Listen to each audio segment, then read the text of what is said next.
Hey everyone, how you doing? I hope you're well. I'm just here to announce some of the details from the July 2021 map making contest. So we had a good few entries, which is great to see. Currently, we're just going through the process of validating these. We'll be announcing the winners shortly. But essentially, the prizes for first place has been bumped up to 20 euros, and for second place, we got 10 euros. Now, there's 5 judges for this contest, as previously mentioned. There's Achromic White, Lovehandles, McLama, Ferret, aka Blue Maze 420, and Danku myself. So the contestants have submitted their maps and all by the deadline, which is great. The requirements were for the most part adhered to, which is also great. The key things to keep in mind is the marking criteria. So there's 4 key areas. The first one is for Tiberium. So do both spawn points have equal access to starting Tib? Does one spawn have a mining advantage over the other? Is there a reasonable amount of Tiberium available? Not too much, not too little. The second marking criteria was use of terrain and objects, so creativity and use of physical elements such as walls, villages, structures, trees, cliffs, etc. Also the use of non-physical aesthetic elements, so smudges, road markings, roads, that kind of thing. And then elements of realism, so as mentioned here. The next marking criteria was map goals, point of interest. So is there a clear focal point for players to aim towards for map control? This may vary depending on the map, and again this is all outlined to the contestants. The next point is base building skill expression. So as we all know, crawls are an iconic part of the competitive TD ladder, so does your map give you opportunities to exploit that? How's that kind of work out for GDI versus not and everything else? So every contestant is going to be getting a score sheet around the time that this video goes live. It will outline the marking criteria submitted by each judge, as well as some map feedback from each judge, as well as alerting each contestant where they've ranked for the contest. So yeah, having a quick look at the submissions, the plan here is to go through briefly each one of these. Players were requested to submit a replay with their maps, so we're going to quickly have a glance through some of those, just to highlight some of the cool features of the maps that have been submitted. So there were a total of 7 maps. We've gotten Forgotten Gulch by Insia, we've Deserted Desert by Insia, we've got Surf's Up 1v1 by AOD Gaming, Tournament Overextension 1 vs 1 by Creepy Crawler 555, Tournament Tiberium Oasis by Creepy Crawler 555. We got the Two Rivers V1.1 by Uncle DJ, and then we've got Tournament Dispatch Tiberium by Dark Kane, previously known as Clement. This is the only map that we don't currently have a replay for, but the rest of them you can go to tibdon.com and come down to submissions and you'll be able to access them. Same as any standard CNC replays, you'll be able to download them, stick them into your replays folder, and have a gander through them. The only thing that's really worth mentioning before I start looking at the replays is to give a little bit of time on this map since we don't have a replay for it. The key things to note is for this specific map there are 2 spawns, the top left around here and the bottom right around here. There's 3 kind of capturable buildings in it. There's a hospital located here, hospital located roughly around here in a small kind of cornered off village, and similar over here there's a hospital and a cornered off village. So that's what you need to know practically about this map, but for the rest we're going to have a quick look through the replays. So yeah, let's go have a quick look through them. Nice. So if we go into our replays, local setup, in no particular order, first up we'll just go from the most recent replay I've received down. So we've got the Two Rivers. This map was by Uncle DJ, and we got AOD Gaming versus Rashnagar 206. 2 high-ranking players. Again, we're just going to flick quickly through these replays, not watch them necessarily in their entirety. They'll be available on the site to download if you are interested. So some cool features in this map are obviously the Two Rivers, as it's so named after, which is really cool to see. Rather than splitting the map in half, which is often what will happen when you see players use river tiles like in maps such as One Pass Fits All, is that you'll have one split, but the way that DJ has laid out these rivers is quite clever in that it makes this sort of no man's land area in between the 2 sections, which is interesting and forces players to kind of rush out and take control of it before their opponent does, to try and mitigate some of the potential choking problems like you see in maps like One Pass Fits All. You have these kind of triple roadways on both sides of the map, which is cool to see. You also have the consideration of the sideways Tiberium here and here to try and mitigate the top v bottom advantage, so that's also cool to see. You can see a bunch of aesthetic stuff here too, with buildings down to half health. You got a nice little kind of choke point here, which enables you to get your harvester mining from here across here. This could potentially give a couple of different opportunities for sniping as well. You got some nice farmland going on, some fences, you got a whole bunch of cliffs. You got the nice roadway aesthetic going on too. You can see that there's been some care put in place here to try and get these nice and aesthetically pleasing looking. Definitely something that's recognizable straight away from the minimap. In this replay specifically, it's going to be GDI versus Nod, so you can see a 3-ref opener here, a 2-ref opener here into a strip. I'm just going to fast forward a little bit. You can kind of see how this has worked out for both players. They've both been trying to get across the river. You can see AOD's made an establishment here, where Rashley's trying to push up towards here. So it's kind of a quite a straightforward vertical crawl from both players. Some time will go by, and you'll see that both players are still trying to push, with the GDI player going in towards this choke. Meanwhile, the Nod player trying to reinforce this with turrets, potentially going in for the damage here. So again, very cool to see. Some nice attention to detail, like these little aesthetic sections. You've got some nice villages set up, a nice crashed orca pad. Similar over here, you see very aesthetically pleasing things. Nice little doodad usage. You've got the trees up on the cliffs. So yeah, all in all, nice map. You're also able to build across these rivers, which is worth noting if you're not familiar with building on maps with these kind of bridges. You can in fact use a sandbag. You can also position your power plants, because of the shape of it being 3 tiles and 2 tiles. You can actually position it here and get like one of your tiles here and then easily go across it, which can be very nice. You can kind of see that being used here from AOD when you put the placement of the power plant here instead of a sandbag. That's also very cool to see. But yeah, a lot of potential with this map. Very cool to see. Nice to see the challenge of trying to use river tiles. It's not an easy thing to do if you ever go about making these maps through the editor. You don't have infinite tiles, so it's cool to see the use of even the waterfall sections in the cliffs here too. It's a nice touch.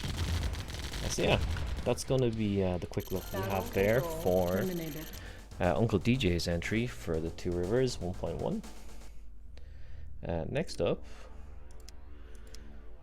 we're going to have a look at this entry, which I'll get the name of. This is Creepy Crawlers Tournament Overextension. And we got Creepy Crawlers versus Sinez Random. It should be interesting. So this map, quite different. It does feature a river, which is cool to see again, but this time it's only a small river down the bottom middle section of the map. The interesting thing with this is that it does only have the one riverway, but it doesn't seem to be a key focal point for the map necessarily. It can be taken advantage of if it's not looked at. But the key aspects are the fact that you can get through this choke point here and here. There is a contestable section of Tiberium here for both players to try and get to as quickly as possible, because one player is going to try and take ownership of this as the game goes on, I imagine. You can see that there's nice starting tip fields, bottom left, bottom right. You can also see that there's natural expansion up towards here, which then encourages the players either to go for the middle or go straight up towards the top. So it's quite interesting. You can see again some nice use of cliffs, good use of trees. You can see there's a selection use of farmland, trying to be aesthetically pleasing, similar over here. Over here as well, you got some half-health oil derricks going on. You've got smudges in the ground, all this good stuff. So yeah, it's pretty cool. It's nice to see the winter theme being used as well. It's not a map type that's used in a lot of maps that are currently in the multiplayer map pool, particularly on ladder, but also for tournament games you don't tend to see this tile set used a lot. So it's very cool. I like the aesthetic nature of it, and again, it's very recognizable from the minimap. So yeah, it's quite interesting, and you can kind of see here this is a GDI mirror matchup. You can get an idea for what a crawl might look like. So you get like 3 refs going here, War Factory, 2 refs up here, a couple more refs up here, trying to build your way into the corner, getting AGTs and orcas. Similar style over here. He went for 2 ref down the bottom left, 3rd ref here, then crawled up, got some refs going in here, and then crawled towards this corner. It looks like in this case Creepy's got a slight advantage where he's ahead and he's actually taking ownership of this middle tip field. And this is what we're talking about for like the mid to late game, that you want to try and have a interesting point of contention for the players, because it's easy enough to hold this and this, relatively speaking, but it's going to come down to who is the most tib towards the end here. This replay is actually quite long, clocking in at like 27 minutes. It's quite lengthy, so again, you can check out these replays, they're on the site, but the idea here is just to give you a quick overview of what the map looks like. And again, you can see here, if you do let down your guard, this river can become a problem, especially the case against GDI when you can mask Wrens across the way. If you're against, let's say, a Nod player and they don't have a couple of flamers here, that could spell all kinds of trouble. And similarly, this choke point here, you could flood in a few Grens and tanks and take full advantage of this being open, or focus yourself up here trying to take on the main strength of the opponent's army. So there's a lot of considerations. Also, this is clever, having AGTs trying to take control of the center of the map. You can see this easily working for the likes of obelisks as well. So yeah, that's tournament overextension coming in from Creepy. So if we just skip forward a little bit, see how this pans out. So in quite a long game, you can see that the bases end up being quite spread out. It's very much a game of attrition over time, and the person who tends to get ownership of the center section here is likely to win, as we can kind of see with Senna taking full ownership here with the AGTs. So yeah, interesting entry from Creepy Crawler 555. Interesting replay, definitely worth having a look at. On to our next map. We've got this one, which is made by AOD Gaming. It surfs up. So we can see AOD Gaming versus Rashnagar on this map. This map is already featured in a couple of tournaments. Most recently the Titans 5 tourney that's currently ongoing. I believe it's in the map pool. So interesting points of note on this map is that there's fairly even Tiberium spread between top left and bottom right. You have these four kind of distinguishable pawns or lakes, if you like, trying to segment the map. You also have this clever use of cliffs to try and make a sort of 50-50 split across the map to make it even for both sides, which is very interesting to see. Players tend to have a choice between either crawling up along the sides so they can crawl vertically, or they can try crawl horizontally. I would say that horizontal is a definite advantage if you're starting on the bottom, but the top player can also take advantage of that with these middle tib fields if they're playing strategically, as well as this tib field here, of course. So there is kind of interesting balance mechanics in place to counteract the nature of top versus bottom spawns being slightly unbalanced, which is cool to see. Nice use of roads, gives the map a nice aesthetic feel, pretty symmetrical in nature too. This isn't relatively easy to do, so fair play to the map authors for getting this done. GG's AOD. Similar here, you got some nice forking going on, and here as well, the crossroads in place. Plenty of tib on the field for a long game to play out. Interesting doodad usage here as well. You got some cliff action, you've got some of the nice aesthetics of the villages, neutral structures. Again, waterfalls going here, all very nicey nice. Again, a couple of trees here, pretty cool, pretty cool. And again, some small cliffs here, a couple of trees here. Yeah, all in all, very straightforward. The cliffs, it's a very difficult thing to try and get symmetrically right in these maps. Quite often you have to pre-plan it ahead of time, so there's definitely a lot of thought put into those. You can't really sort of make it up as you go along in terms of the competitive map structure, so it's very cool to see that being implemented here. So yeah, and again, interesting replay. In this case, it's a nod mirror matchup, so you can kind of see how the top left fares against the bottom right. If we skip ahead a little bit, you can see here that Rash opted to crawl all the way along the bottom, all the way into the corner here, whereas AOD has opted to go all the way along the top.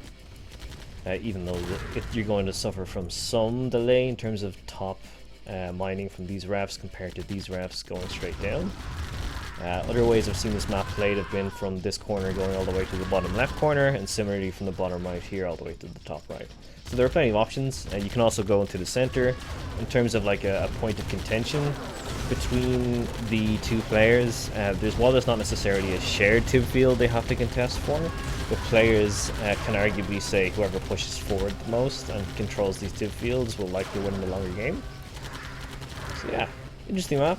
Can play out in a lot of different ways. Having these choke points makes it somewhat viable for GTI too, which is cool to see. And also if you're Nod and get up obelisks, even better. Happy days, you're laughing. So yeah, another interesting replay. Definitely recommend checking that out. You can kind of see how it's coming down here to the center. They've mined out quite a lot of the side tib fields, which is impressive considering the amount of tib on the map. And you can see it's starting to come down towards the center tib here. So yeah, interesting submission. Cool to see it. Terminated. Nice to see one of the regular ladder players submitting a map with some of that balance in mind. It's very cool. So GG's AOD.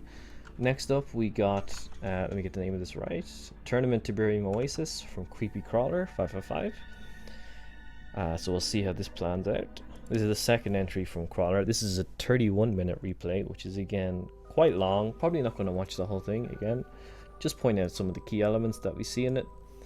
Player spawns top right and bottom left. It's interesting. You've got usage of cliffs here. They try and segment out the map in different ways. You can see that there's some usage of terrain. You got some neutral structures, some of them damaged. You got smudge markings. You got some nice aesthetics.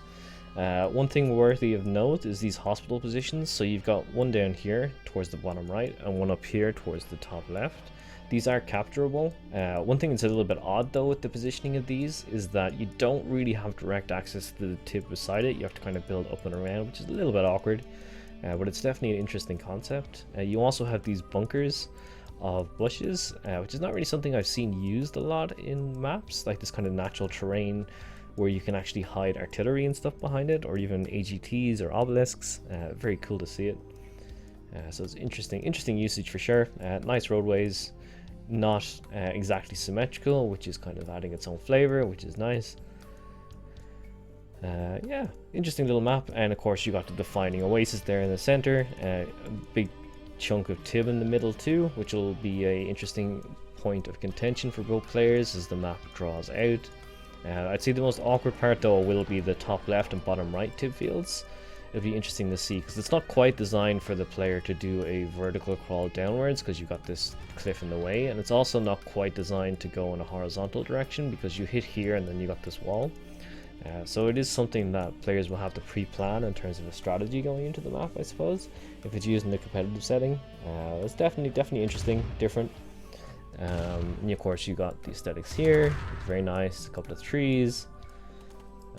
You got those sections here. And this is actually a GDI v Nod matchup, which is interesting. You do have some choke points, which help enable some defensive plays from GDI players. And again, you can see the hospital here being captured and used to try and take advantage of the better ref placement, which is again interesting. Could have captured it down on your opponent's side as well, try and establish kind of a frontal beachhead into their base, so you can attack them from two sides at once, or even three if you manage to get both hospitals. So very cool, interesting to see. If we skip forward a bit just to see how kind of crawl could work. You've got your deploy, you've got one or two refs in the corner because you've got your tube here. Expanding outwards towards the center, you want to try and take control of this. I would say that for this center field, the top player is likely to have an advantage with the downward facing refs. It's kind of difficult to crawl up into here as the bottom player, but it is doable. And here you can see engagement. You can see Crawler flexing a little bit here with the mammoth tanks. Nothing wrong with that. But yeah, it's pretty much his game at this point. So yeah, you can see some interesting back and forth. Nice little temple and nod going on here. Not sure how viable that would be in an actual competitive game on the map, but cool to see. So yeah, got some nice features going on. Hospitals are interesting touch, as I say, the middle tib field, also interesting point of contention. And you do have the hospitals there for something different. You do want to watch out for this kind of behavior going on with the harves getting stuck. You risk this anytime you've got like a 2 or 3 wide cliff face, especially into a corner, can happen. But yeah, very nice. That's the second one we've seen from Creepy now. Battle control on to the next terminated. one. We have Incia versus Canomancer, and the name of this map from Incia is Deserted Desert. So let's go into it. Cool to see Cano taking part in this. So we've got a left v right spawn situation, very elevation-esque, I would say. You've got plenty of tib, a big chunk of the field at the starting locations, and then the players can choose to either crawl downwards towards this tib and this tib, which is probably favored over going upwards because you get the downward facing refs here. But you do have the option to go either north or south. There's a lot of empty room back here and here, I will say. And along the top too, it's not quite being used. all that much, but it'll be interesting to see how it plays out with a crawl. You also have plenty of shrubbery going on. It's nice. You got some aesthetics with the trees. You got plenty of cliff usage. This is quite clever. You don't see a lot of usage of these horizontal cliffs. Some of the previous maps have actually used them, but it's very rare you see these used in this kind of manner, which is definitely interesting instead of the kind of standard cliff walling like this. You also have doodads such as this in place. It's very cool to see. Nice little aesthetic features for sure. Yeah, it's got some nice features. Again, you got plenty of Oasis around the map. These are all pretty symmetrical looking too. It's a kind of nice touch. They're not identical, but they look the part. I wonder if you can potentially get infantry in through here. Probably can't get it through here and here, but you might be able to sneak a couple of rocket men maybe in here if you're lucky. Try and hold off any over air that comes your way. But yeah, should prove interesting. I imagine Kano is playing Nod here, so it's likely to be a Nod. He's playing GDI, so it's going to be a GDI versus Nod setup. It's interesting. GDI should have an okay time holding the chokes, because there's no Tiberium here as well. They have an easy entryway for infantry into the opponent's base. They don't have to worry about losing all their health going through up here, for example, or up here. It does leave you a bit exposed down here though if the Nod player has bikes and buggies, etc. So that's definitely something to watch out for. So we can see kind of a lot of harassment here from Incia in this match. You got the War Factory set up, a few tanks. I can see an obby coming down from Incia. This is quite cheeky. A few flame tanks, always nice against GDI. Getting the wall down, bonus marks of course. Yeah, interesting back and forth. Cool to see how it can be somewhat viable for GDI as well. But yeah, that's a nice look at that map. GG's. It's I think it's the first of Inci's maps. I think the last one is his as well. Let's check it out.